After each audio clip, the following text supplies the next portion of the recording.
नमस्कार, मैं हूं मनमोहन भट्ट। राजनीति में आपका एक काम आपको हीरो बना देता है और आपके द्वारा की गई एक गलती आपके सारे किए कराए पर पानी फेर सकती है।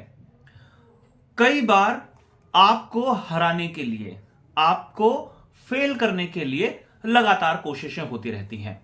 उन कोशिशों को पार करना ही एक सफल राजनीतिज्ञ का उदाहरण पेश करता है। उत्तराखंड में मुख्यमंत्री पुष्कर सिंह धामी एक ऐसे लोगों के समूहों से घिरे हुए हैं जो उनकी कुर्सी को लगातार हिलाने डुलाने की कोशिश करते रहते हैं। उनके कैबिनेट मंत्री कई बार धामी साहब की बातों को अनसुना कर देते हैं, उनके दिए आदेश को मानने से मना कर देते हैं। उत्तरकाशी में जब सुरंग धंस गई, 41 मजदूर फंसे हुए थे, तो जहां पूरा देश और जहां पूरा प्रदेश उन श्रमिकों को सकुशल निकाले जाने की प्रार्थना कर रहा था, तमाम मशीनरी जुटी हुई थी, विदेशों से भी एक्सपर्ट्स को बुलाया गया। वहीं उत्तराखंड के तमाम मंत्री नाचते गाते हुए शिलान्यास और लोकार्पण करते हुए नजर आए। कोई इगास दीपावली मना रहा था, कोई बूढ़ी दीपावली मना रहा था, कोई अपने अपने विधानसभा क्षेत्रों में शिलान्यास कर रहा था, लोकार्पण कर रहा था।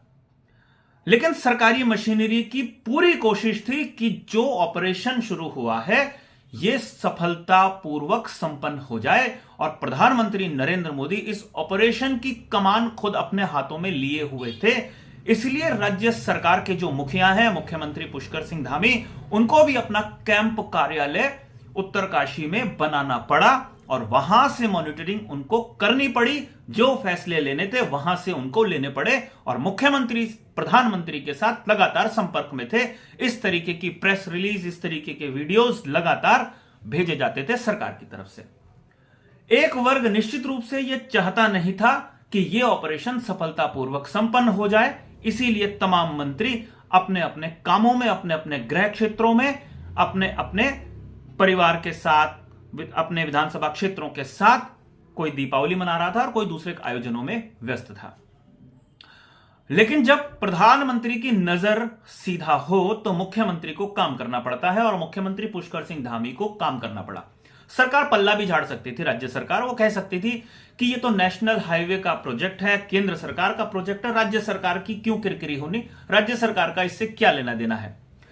लेकिन प्रधानमंत्री ने जो टास्क मुख्यमंत्री पुष्कर सिंह धामी को सौंपा, उस टास्क को पूरा करने की जिम्मेदारी मुख्यमंत्री के ऊपर थी और यही वजह है कि शिद्दत से मुख्यमंत्री वहां पर कैंप कार्यालय बनाते हुए नजर आए और मुख्यमंत्री ने वहीं से गतिविधियों को संचालित किया।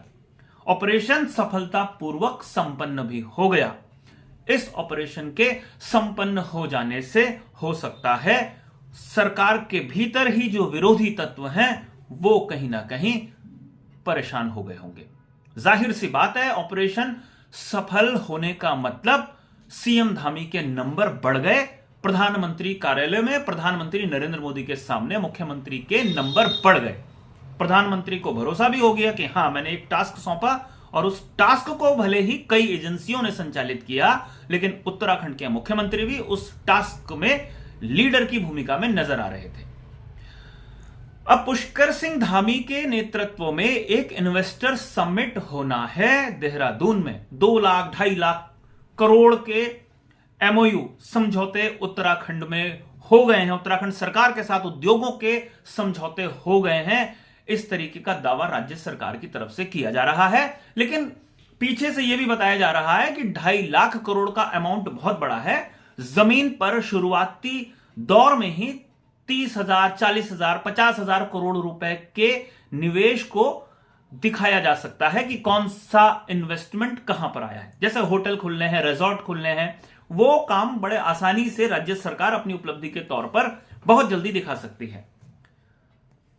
प्रधानमंत्री का उत्तराखंड आना तय है। प्रधानमंत्री इस इन्वेस्टर समिट का उद्घाटन अपने हाथों से करेंगे और जब प्रधानमंत्री उद्घाटन करेंगे तो निश्चित रूप से उद्योगों के समूहों को या उद्योगों के प्रतिनिधियों को वो सीधा संबोधित करते हुए उत्तराखंड की पीसफुल एनवायरनमेंट, यहां का लॉ एंड ऑर्डर की बात होगी, जो राज्य सरकार बार बार कहती है। हालांकि लॉ एंड ऑर्डर पिछले 1 महीने में बिगड़ते हुए भी हमने देखा, लेकिन इस तरीके की घटनाएं होती हैं किसी भी शासन में, किसी भी राज्य में। कुछ लोगों की नाकामी हो सकती है जो केस का खुलासा नहीं कर पाए हैं, लेकिन आमतौर पर उत्तराखंड दूसरे अड़ोसी पड़ोसी प्रदेशों के मुकाबले में लॉ एंड ऑर्डर के मामले में शांत प्रदेश माना जाता है। और उत्तराखंड का पर्यावरण, उत्तराखंड का जो माहौल है, वातावरण है, वो थोड़ा पीसफुल है और इस तरीके की इंडस्ट्रीज यहां पर लग सकती हैं जिनके हिसाब का यह वातावरण होता है। यह बात निश्चित है कि एक सफल ऑपरेशन की कमान जो लोग संभाल रहे थे, क्रेडिट भी वही लोग लेंगे, क्योंकि क्रेडिट लेने की होड़ हमने देखी थी। मुख्यमंत्री भी पहुंच गए थे कुछ दिन पहले, जब यह बताया गया कि अब यह ऑगर मशीन पूरा अपना काम खत्म कर देगी और श्रमिक कभी भी निकले जा सकते हैं, तो मुख्यमंत्री भी वहां पहुंच गए। उनको क्रेडिट लेना था और लेना भी चाहिए था, लेकिन 2-3 दिन तक वहां इंतजार करने के बाद मायूसी सबके हाथ लगी और ऐसा लगने लगा था कि अब उम्मीद की किरण नहीं है। लेकिन आखिर में जिस तरीके से दूसरे श्रमिकों ने अपने श्रमिक भाइयों के लिए दिन रात एक करके काम किया, उन श्रमिकों को बाहर निकाल लिया, 41 लोगों को।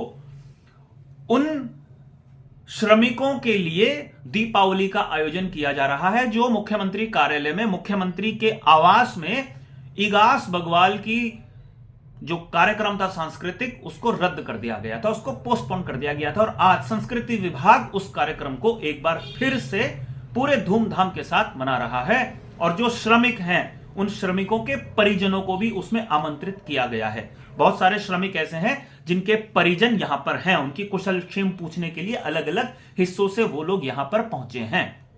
लेकिन यहां पर हम बात कर रहे हैं राजनीति की। अब चूंकि राजनीति में एक ऑपरेशन को सफलतापूर्वक अंजाम उत्तराखंड के मुख्यमंत्री ने कर दिया है, तो उत्तराखंड में उनके जो विरोधी हैं, उनके जो विरोधी खेमे हैं, उनको थोड़ी निराशा हाथ जरूर लगी होगी। और प्रधानमंत्री कार्यालय के सामने पुष्कर सिंह धामी के नंबर बढ़ गए।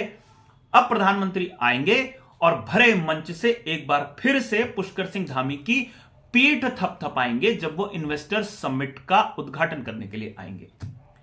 यानी मुख्यमंत्री पुष्कर सिंह धामी की जो हैसियत उत्तराखंड में अभी तक थी, राजनीति में अभी तक थी, उनकी लीडरशिप की बात अभी तक देखी जा रही थी, वो कहीं ना कहीं बड़े नेता बनकर सामने उभर कर आए हैं। यंग लीडरशिप है और बीजेपी और संघ यंग लीडरशिप को प्रमोट भी करता है और इस लीडरशिप पर भरोसा होगा निश्चित रूप से एक सफल ऑपरेशन के संपन्न हो जाने के बाद। हम लोगों ने लगातार आलोचना करी पहले ही दिन से इस ऑपरेशन की कमान, जब एक्सपर्ट्स अपने हाथ में लिए हुए थे। एक्सपर्ट्स को ही काम करना होता है, उन एक्सपर्ट्स की सलाह पर ही जो प्रशासन होता है, शासन होता है, उसको काम करना पड़ता है। और वो एक्सपर्ट कई बार सिर्फ ट्रायल एंड टेस्ट कर रहे थे, जिसका खामियाजा हो सकता है सरकार को भुगतना पड़ता। एक्सपर्ट लगातार अपनी ओपिनियन दे रहे थे, लेकिन सफलता हाथ नहीं लग रही थी। लेकिन आखिर में ऐसा हुआ जिससे सबके चेहरे खुशी से दमक पड़े। तमाम श्रमिक जो फंसे हुए थे वो बाहर आ गए हैं और इसका क्रेडिट लेने की होड़ मचती हुई नहीं दिखाई दे रही है, क्योंकि बहुत सारे लोग वहां पर पहुंचे ही नहीं थे जो क्रेडिट लेने का दावा करें। जो वहां पहुंचे, क्रेडिट उन्हीं को मिलेगा और उन्हीं की पीठ प्रधानमंत्री नरेंद्र मोदी भी थपथपाते हुए भविष्य में नजर आएंगे।